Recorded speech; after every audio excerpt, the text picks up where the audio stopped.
Aujourd'hui, le quotidien allemand Bild a eu des extraits des boîtes noires et a révélé les dernières conversations qui ont lieu dans le vol A320. Au début du vol, les échanges sont assez banals entre les deux pilotes. Le pilote Patrick Hess va cependant donner un détail qui va se révéler capital.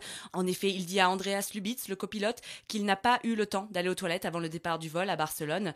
À 10h27, l'appareil atteint son altitude de croisière. Le pilote demande à Lubitz de préparer l'atterrissage vers Düsseldorf.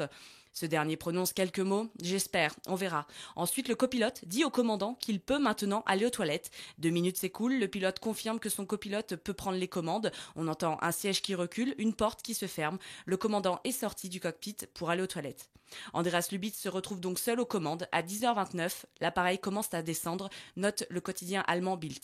Puis le pilote tente de re-rentrer dans le cockpit, il frappe beaucoup plus fort à la porte, puis il commence à hurler « Pour l'amour de Dieu, ouvre cette porte, ouvre cette foutue porte !» Il tente également à plusieurs reprises de noter le code pour entrer dans le cockpit, mais en vain. Vers 10h40, l'Airbus touche une montagne, on entend les cris des passagers.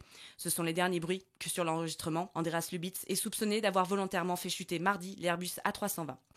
Les spéculations vont également bon train puisqu'une autre petite amie aurait annoncé qu'elle était enceinte et qu'elle allait se marier avec le copilote Andreas Lubitz. Seulement aucune source fiable n'a corroboré ce fait.